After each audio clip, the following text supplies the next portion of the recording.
तो क्वेश्चन करते हैं, if tangents are drawn to the ellipse की इक्वेशन देखिए, at all points on the ellipse other than its four vertices, then the midpoints of the tangent intercepted between the coordinate axes lie on the curve। तो इसको तो visualise करना better है ना। एक diagram बनाते हैं। पहले एलिप्स का नेचर देख लेते हैं अपन। X square plus 2y² is equal to 2 है ना। इसको स्टैंडर्ड फॉर्म में लिखेंगे तो क्या आ जाएगा, x square by 2 plus y² by 1 is equal to 1।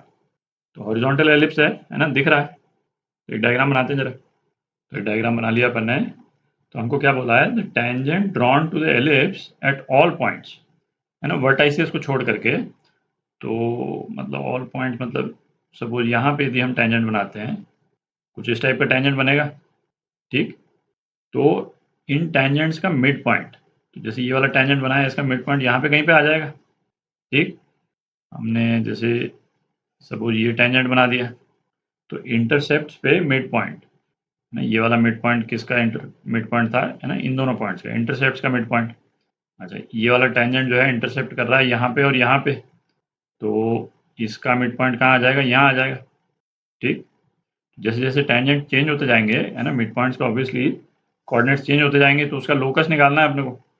इस मिड पॉइंट का लोकस निकालना है, तो इस मिड पॉइंट को अपन एच के बोल देते हैं, ठीक।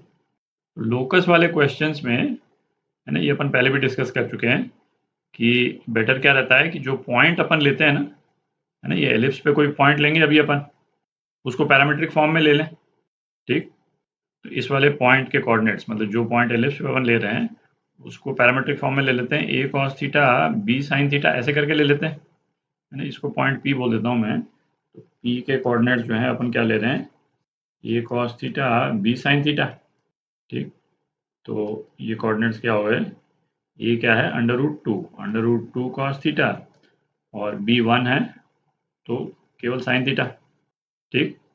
तो इस वाले पॉइंट पे टेंजेंट की इक्वेशन लिख लेते हैं, x1 अपॉन ए स्क्वायर, पहले जनरल इक्वेशन लिख रहा हूँ मैं, y1 upon B square is equal to 1। ये होती है जनरल टेंजेंट की इक्वेशन। इस पॉइंट पे क्या हो जाएगी, under root 2 cos theta X upon A square मतलब 2 plus sine theta Y upon 1 is equal to 1, है ना। ये टेंजेंट की इक्वेशन हो गई। तो अब क्या है, ये जो दो एंड पॉइंट्स हैं, इसको मैं ए बोल देता हूँ, इसको बी बोल देता हूँ। एंड पॉइंट्स के कोऑर्डिनेट्स निकाल लेते हैं अपन। तो ए का कोऑर्डिनेट क्या हो जाएगा, है ना, y इक्वल टू 0 डाल दें, y इक्वल टू 0 डाल दें, तो ए का जो कोऑर्डिनेट है क्या आ जाता है, 2 upon under root 2 cos theta 0। अच्छा, और पॉइंट बी का कोऑर्डिनेट जो है वो क्या आ जाएगा, x इक्वल टू 0 डाल दें, x इक्वल टू 0 डाल देंगे, तो y क्या आ जाता है, 1 अपॉन साइन थीटा, ठीक। तो अब ये जो मिड पॉइंट है जिसको अपन ने एच के लिखा है ना, इसके कोऑर्डिनेट्स जो है वो क्या आ जाएंगे, है ना, उसको निकाल लेते हैं, पॉइंट एम। थोड़ी जगह बनाते हैं, पॉइंट एम के कोऑर्डिनेट्स लिख रहे हैं अपन, है ना। मिड पॉइंट जो है एच क्या हो जाएगा, क्या है, under root 2 upon cos theta, under root 2 upon cos theta, है ना, प्लस 0 अपॉन 2। तो यहीं पे अपॉन 2 कर देते हैं, तो ये क्या आ गया, 1 upon under root 2 cos theta, ठीक। और के है ना, के कोऑर्डिनेट्स क्या हो जाएंगे, 1/2 साइन थीटा, है ना, 1/sin थीटा प्लस 0 अपॉन 2, तो 1/2 साइन थीटा। तो अब एच और के एक्सप्रेशन से है ना थीटा एलिमिनेट कर देते हैं, तो अपने पास में लोकस आ जाएगा। तो यहाँ जैसे कॉस थीटा ये क्या हो गया, 1/√2h, और साइन थीटा है ना, साइन थीटा क्या हो गया, 1/2k हो गया, ठीक। स्क्वायर करके ऐड कर दें, sine square theta plus cos square theta, ये तो 1 ही हो गया।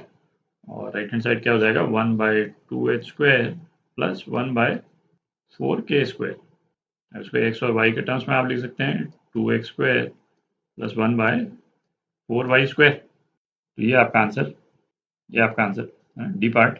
तो क्वेश्चन करते हैं, the eccentricity of an ellipse whose center is at origin is 1/2।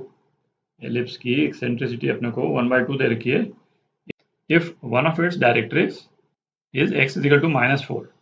x is equal to -4 directrix है, इसका मतलब एलिप्स जो है हॉरिजॉन्टल एलिप्स है। Then the equation of normal at 1 3 2।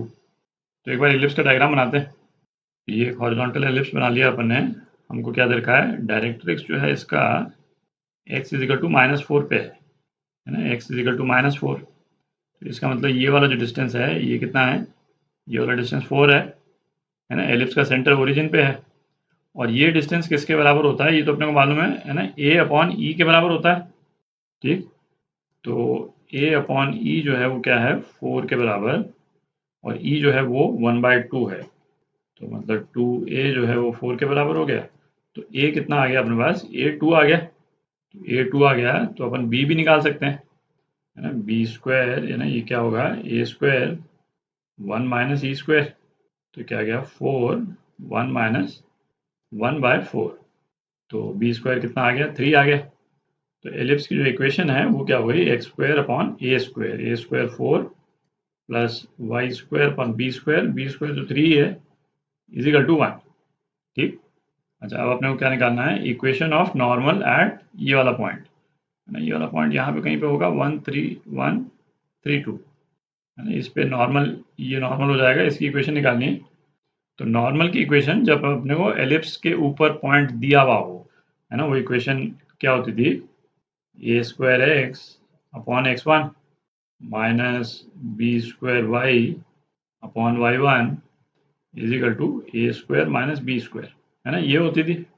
तो सीधा इसमें ना सारी चीज़ तो अपने को मालूम ही है, वैल्यूज डाल देते हैं।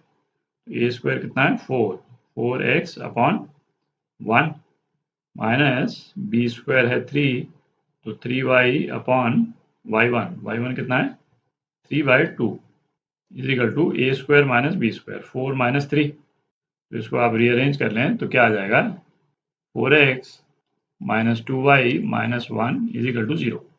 तो ये आपका आंसर बी पार्ट।